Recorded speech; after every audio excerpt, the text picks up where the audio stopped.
जय श्री कृष्णा। राधे राधे। अब हम वैशाख मास के 23वें अध्याय को सुनने जा रहे हैं। श्री श्रुतदेव जी बोले, अब मैं इस पाप नाशक महात्म्य का वर्णन करता हूँ। माधव मास में शुक्ल पक्ष की अक्षय तृतीया के दिन जो सूर्योदय में प्रातःकाल स्नान करते हैं, वे संपूर्ण पापों से छूटकर विष्णु लोक को जाते हैं। जो देवता पितरों और ऋषियों के निमित्त तर्पण करें, उसने संपूर्ण वेदादि शास्त्र पढ़ लिए, सब यज्ञ कर लिए और 100 श्राद्ध कर लिए। जो मधुसूदन भगवान का पूजन कर अक्षय तृतीया के दिन कथा सुनते हैं, वे मुक्ति पाते हैं। जो मधुसूदन भगवान की खुशी के लिए दान करते हैं, वे मधुसूदन भगवान की आज्ञा से अक्षय फल देने वाले होते हैं। यह तिथि देवता, ऋषि और पितरों की है। इसमें सनातन धर्म करने पर देवता, पितरों और ऋषियों की तृप्ति होती है। इस तिथि की शुरुआत कैसे हुई, वह भी मैं बताता हूँ। हे राजन, तू सावधान होकर सुन। प्राचीन समय में राजा बलि के संग इंद्र का युद्ध हुआ और देवता और दैत्यों का भी आपस में द्वंद्व युद्ध हुआ।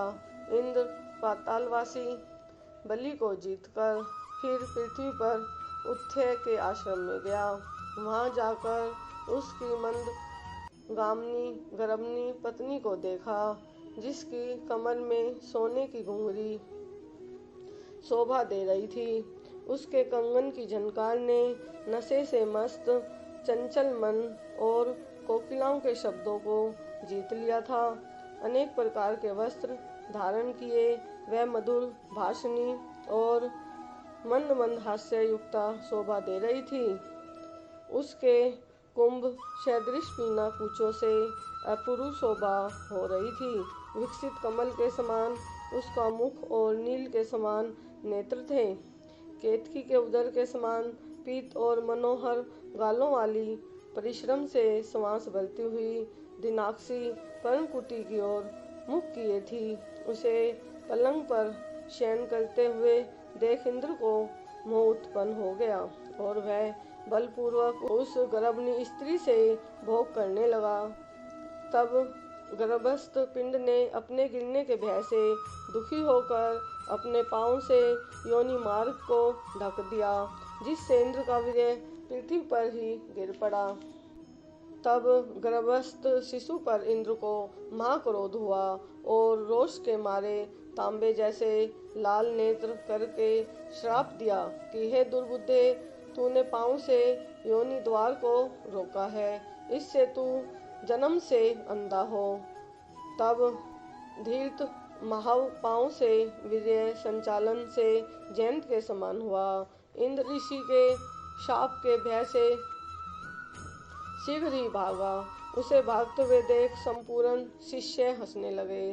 तब वह लज्जा के मारे पहाड़ की कंदरा में जा घुसा और वहां बैठकर उग्र तप करने लगा।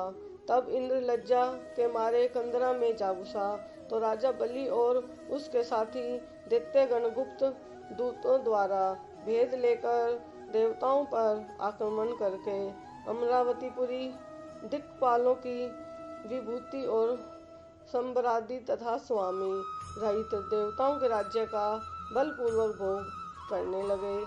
तो अग्नि आदि सब देवता अपने रक्षक को न देख बृहस्पति के पास जा इंद्र का वृतांत पूछने लगे कि हमारा स्वामी कहाँ है। स्वामी के बिना हमारे राज्य पर दैत्यों ने आक्रमण किया है। हे विभो, बहुत दिन बीत गए, इंद्र क्यों नहीं आते हैं। हे महाराज, हमें बताओ, जहाँ इंद्र हो हम वहीं जाकर प्रार्थना करेंगे। इस प्रकार जब देवताओं ने पूछा, तब बृहस्पति बोले, रसातल में बालिकों को जीतकर इंद्र उत्थेय के आश्रम में गया और वहां जा उत्थेय की स्त्री से बलपूर्वक संभोग किया। इस पर उसके शिष्यों ने बड़ी निंदा की। इससे लज्जा के मारे वह स्वर्ग में नहीं आया और पर्वत की गुफा में घुस गया। वहीं पर सची सहित निवास करता है और अपने किए हुए कर्म पर चिंता कर रहा है।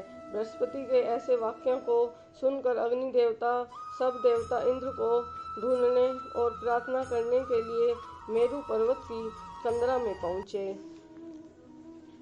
कंदरा में बैठे हुए इंद्र को देख उसके बल वीर्य का प्रकाश करने वाले लोग विख्यात स्त्रोतों से उसे प्रसन्न करने लगे।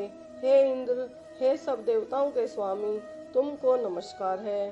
तुम्हारे बिना हमको दैत्यों ने बड़ा क्लेश दिया है, जिससे हम स्थान भ्रष्ट होकर दुख के मारे जगह जगह घूम रहे हैं।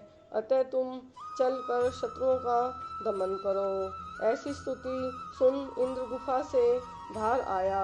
लज्जा के मारे नेत्र पृथ्वी की ओर कमर झुकाकर देखने लगा।